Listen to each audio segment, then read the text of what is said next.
So let's get started.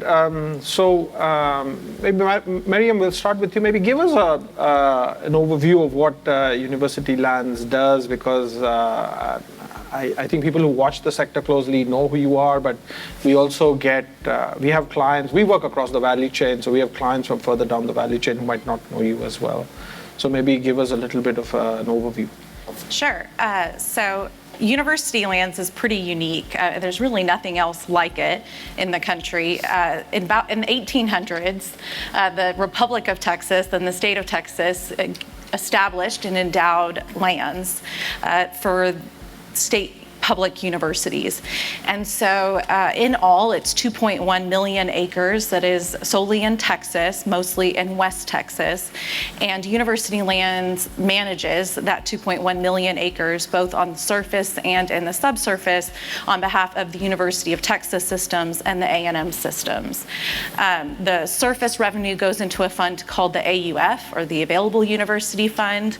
The subsurface mineral revenue goes to a fund called the Permanent University Fund that is ultimately managed by a group called UTIMCO, and they make distributions from that.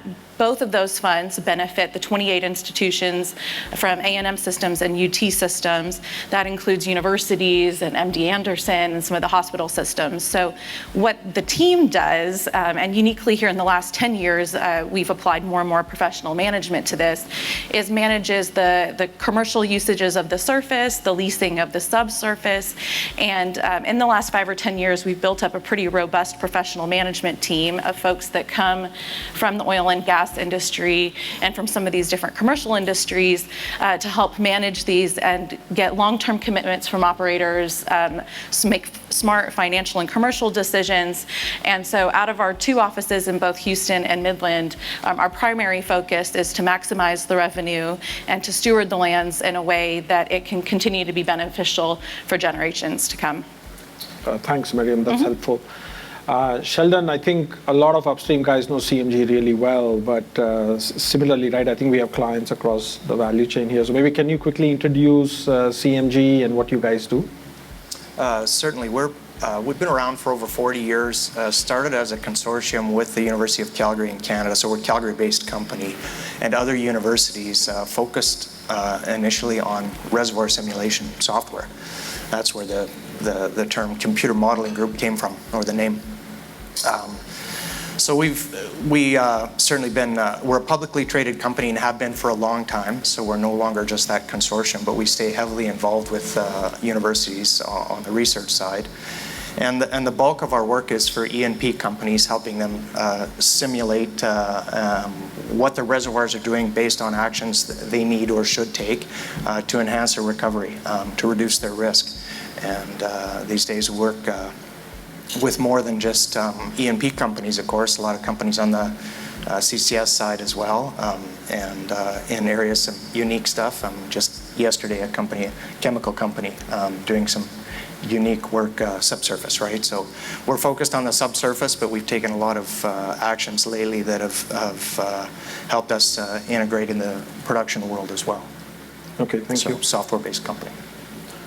Allie, everybody knows who Equinor is, but we'd be interested in what's new, I guess, what's interesting at Equinor, but then also maybe talk to us a little bit about what's happening with offshore oil and gas. Yeah. Well, I mean, Equinor, we used to be Statoil. So we changed our name a couple of years ago, which is a big change. It's not like Total to Total Energies. It's a big change for a company that's 50 years old to change their name to Equinor. And Equinor represents equality, equity, equilibrium. Nor is our Norwegian heritage. So we're bringing that together. And I've been with the company 17 years.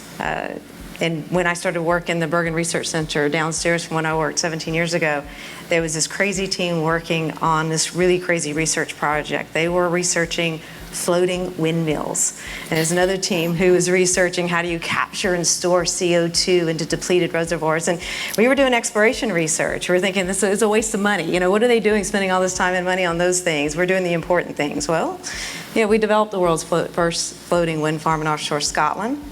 powering about 36 million homes, 36,000 homes in Britain. We have offshore wind farms in the UK and Germany, powering about 1 million homes in Europe.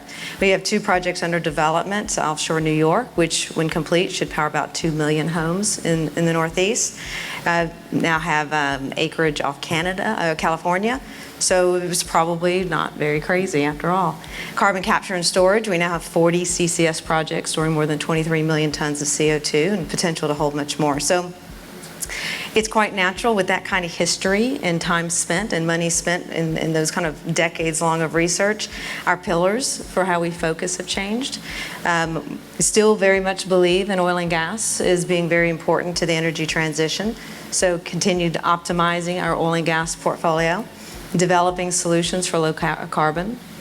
That will be very important, and we have a long history of that. And then obviously value from renewables.